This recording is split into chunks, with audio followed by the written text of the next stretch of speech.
जय हिंद बांधवांनो.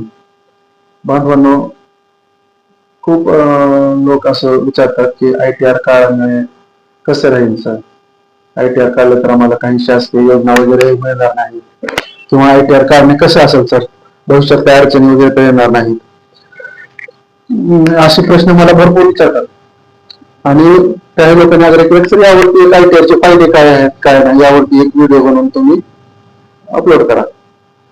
तर मी आज काय केलंय मित्रांनो, खास ITR वरती ITR चे फायदे काय आहेत त्यावरती एक व्हिडिओ सेशन मी घेतलेला आहे.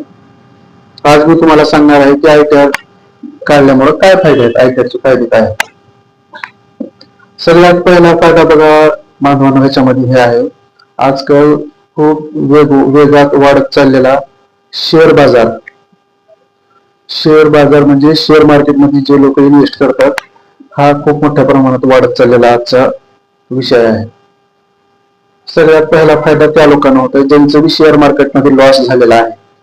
ते लॉस आपल्याला ITR मुळे काय करता येतं, आपल्या जे इन्कम आहे त्यामध्ये ते लॉस दाखवून ITR मध्ये त्याची सवलत घेता येते. बाकी ते सगळं शेअर मार्केट मध्ये जे इन्व्हेस्ट करतात त्यांना माहित आहे. दुसरा ह्याचा बेनिफिट आहे की व्यवसायासाठी आवश्यक आहे. आपण जो भी व्यवसाय करतो, जो भी आपला व्यवसाय आहे, त्या व्यवसायाचं जे टर्नओव्हर आहे, ट्रान्झॅक्शन आहे, त्यासाठी ITR असणं आवश्यक आहे, बंधनकारक आहे एक प्रकारे, ज्याच्यामुळे पूर्ण आपल्या व्यवहाराचा, पूर्ण आपल्या ट्रान्झॅक्शनचा ताळेबंद त्याच्यामध्ये असतो. त्या प्रत्येक व्यावसायिकाकडे त्याच्या व्यवसायाचे लायसन्स आणि ITR असणे आवश्यकच आहे. तिसरा ह्याचा फायदा म्हणजे भरपूर लोक व्यवसाय करणारे त्यांना कधी ना कधी भविष्यात बँक लोन घ्यायचं, बँक मधून लोन करायची आवश्यकता असते. मग हे लोक काय करतात, ITR काढत नाही. मग ज्या वेळेस लोन घ्यायला बँकेत जातात त्यावेळेस बँक मध्ये मला तुमचा ITR द्या, 1 वर्षाचा द्या, 2 वर्षाचा द्या. मग हे पट्टे काय करतात, सर माझं 3 वर्षाचा ITR एकदाच काढून द्या. अरे बाबा, असं नसतंय. बँक का धोतरवादी करतात काय ते मॅनेजर. त्यांना माहित आहे तुम्हाला आज लोनची गरज पडली म्हणून तुम्ही आज 3 वर्षाचा ITR एकदा काढलात म्हणून. तसं करायचं नाही बाबांनो. काही ठिकाणी चालतं एक तास 3 वर्षाचा ITR काढला तर, पण काही जे नॅशनलाइज बँक आहेत त्यांना दरवर्षी ITR काढलेला पाहिजे. कमीत कमी 2 ITR मध्ये 6 महिन्याचा गॅप पाहिजे. म्हणून आता बघा, आजकाल स्पर्धा एवढी वाढलेली आहे, व्यावसायिकांना कधी लोनची आवश्यकता पडेल काय सांगता येते का नाही. त्यासाठी काय आहे, तुम्ही ITR तुम्हाला आज जरी गरज आवश्यकता नसेल तरी तुम्ही ITR काढून ठेवायचा, कारण पुढे ह्याची आवश्यकता पडू शकते तुम्हाला. त्यासाठी प्रत्येक व्यावसायिकांना आता जरी लोनची आवश्यकता नसेल तरी तुमच्या व्यवहारांचा, तुमच्या ट्रान्झॅक्शनचा ताळेबंद त्याच्यामध्ये असते, म्हणून तुम्ही आजपासूनच ITR काढून घ्यायचा. बँक लोनसाठी समजलं. त्याच्यानंतर आहे बघा, आजकाल क्रेडिट कार्ड हे नाव असं आहे की प्रत्येकाने हे नाव ऐकलेलं आहे आणि प्रत्येक जे लोक ज्याच्याकडे नाही त्यांना ते कधी कधी आपण क्रेडिट कार्ड घ्यावं, कधी कधी क्रेडिट कार्ड घ्यावं असं त्यांची एक इच्छा होत असते. मग क्रेडिट कार्ड घेण्यासाठी मित्रांनो, हे कोणाला देतं बँक क्रेडिट कार्ड, ज्याचा व्यवसाय आहे, ज्याचं ट्रान्झॅक्शन चांगले आहेत, त्या लोकांना सर्रास बँका क्रेडिट कार्डची ऑफर देतात. मग ते क्रेडिट कार्ड घेण्यासाठी आपल्याकडे ITR असणे आवश्यक आहे. 1 वर्षाचं, 2 वर्षाचं म्हणा, 3 वर्षाचा ITR त्यावेळेस लागते. तर ते क्रेडिट कार्डसाठी ITR ची आवश्यकता असते.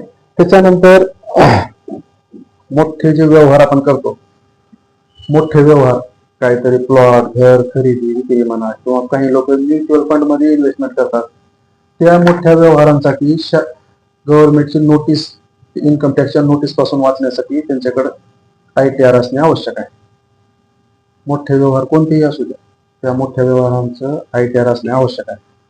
त्याच्यानंतर मग समजा काही आपले ट्रान्झॅक्शन झालेले आहेत, काही आपण मोठा वाहन वगैरे घेतलेला असतंय, त्यामध्ये कसं असतंय, आपल्या ट्रान्झॅक्शन वरती TDS कटलेला असतं. ते TDS जसं जसं आपले व्यवहार झालेले आहेत त्या व्यवहाराचं 0.5%, कोणाचं 0.1% असं TDS कटलेलं आहे. मग ते TDS परत घेण्यासाठी, ते TCS परत घेण्यासाठी पण आपल्याला ITR ची आवश्यकता आहे. 10 लाखाच्या पुढचं वाहन जे लोक घेतात त्यांना माहित आहे TCS म्हणून.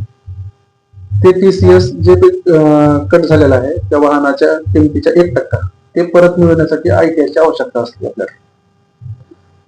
पुढचं आहे विमा कव्हर. आज प्रत्येकाला असं वाटतं की माझ्याकडे 1 कोटी रुपयाचा विमा कव्हर असावा, मी 1 कोटीचा विमा कव्हर करावा, पण त्यासाठी पण ते विमा कव्हर करण्यासाठी पण आपल्याला ITR ची आवश्यकता आहे. जास्तीत जास्त विमा मोठा मोठा विमा क्लेम करण्यासाठी म्हणा ते घेण्यासाठी आपल्याला ITR ची आवश्यकता आहे. कारण विमा कंपनी बँक अगोदर आपला व्यवहार बघते, आपला ट्रान्झॅक्शन बघत असते. ते ट्रान्झॅक्शन आणि ते व्यवहार असते आपल्या ITR वरती. म्हणून ते विमा कव्हर करण्यासाठी पण आपल्याला ITR ची आवश्यकता असते. पुढे आहे विजा. जे लोक बाहेर जाणार आहेत, मोठमोठ्या देशांना जाणार आहेत, तिथला विजा, काही देशांची अशी अट असते की बाबा हा व्यक्ती जर करोडपती असला तरच आमच्या देशात त्याला पाठवा, नाहीतर नाही. अमेरिकेला जाण्यासाठी 25 लाख रुपये तुमच्या अकाउंटला असावं लागतं. बरे ते अकाउंट त्यांनी घेत नाहीत ते पैसे, परंतु तुमच्या अकाउंटला 25 लाख रुपये असले तरच त्यांनी तुम्हाला येऊ देतात तिकडं. त्याच्याशिवाय तुम्हाला विजा म्हणजे परवानगी येण्याची, तुम्हाला येण्याची परवानगी देत नाही.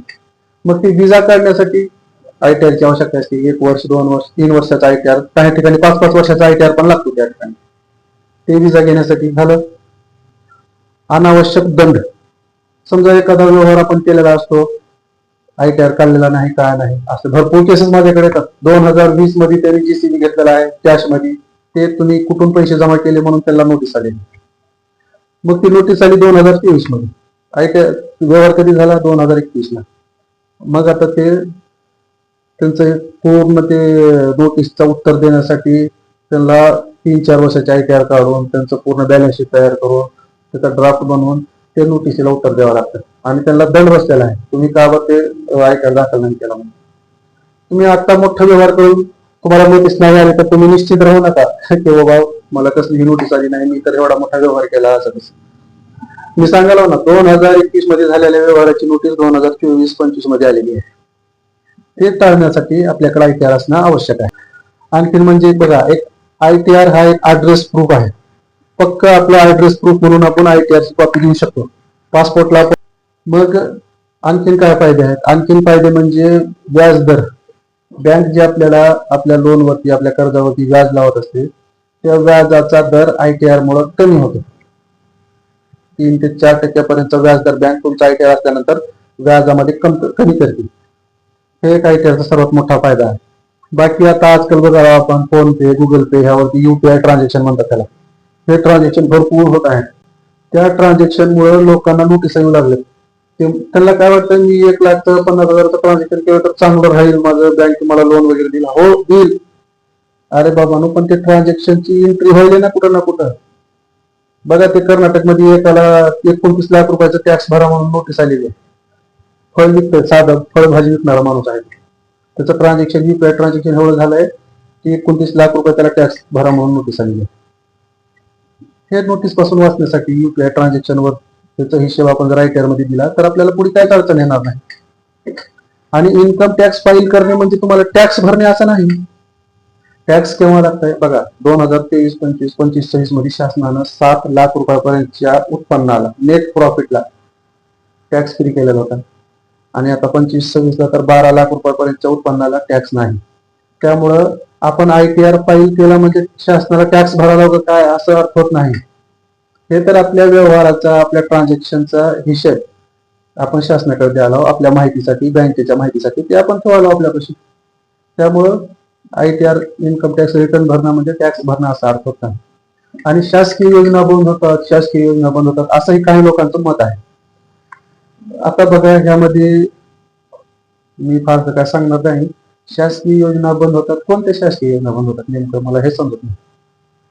तुम्हाला ते मोदी साहेबांचे 2,000 रुपये बंद व्हायचं एवढं ही आहे का सांगा. मग ठीक आहे, त्याच्यावर तुमचं घर भागत असेल तर तुम्ही तेच घ्या ना, कशाला ITR नादाला लागला. ITR मुळे तुम्हाला पुढे चलून 10 लाखाचं, 15 लाखाचं, 20 लाखाचं, 1 कोटी रुपयापर्यंत तुम्हाला कर्ज घेता येतं. तुम्हाला ते गरज नसेल तर ते 2,000 रुपये घ्या आणि शांत बसा. काही महिला 1,500 रुपये बंद होतील का? ठीक आहे, 1,500 रुपये मध्ये तुमचं घर चलत असेल, सगळं व्यवस्थित होत असेल तर ते 1,500 रुपये मध्ये घेऊन ते शांत बसा. कशाला हे ITR नादाला लागला. कोणत्याही नाण्याला 2 बाजू असतात. तुम्हाला मोठं व्हायचं आहे, व्यवसायामध्ये तुमची वृद्धी करायचं आहे, व्यवसायात वाढ करून काहीतरी चांगलं आयुष्य जगायचं आहे, तर तुम्हाला हे करावं लागणार आहे. त्या गरिबीच्या रेषेपासून पुढे यायचं आहे. नाही, जर तुम्हाला गरीबच बनून राहायचं आहे, गरीबाची योजना घ्यायची आहे, तर तुम्ही ह्या नादाला जाऊ नका. ITRच्या नादाला जाऊ नका, तेच करत बसा.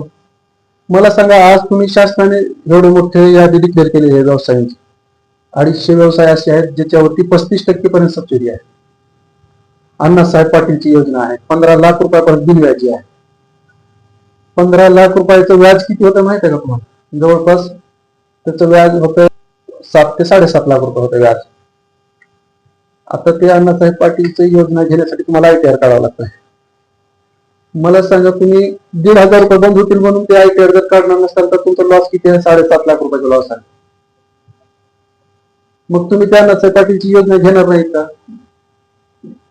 तसंच ओबीसी महामंडळाचा आहे, तसंच वसंतराव नाईक महामंडळाचा आहे. शासनाच्या प्रत्येक योजना आहेत, व्यावसायिकांसाठी आहेत योजना, एवढं लक्षात घ्या.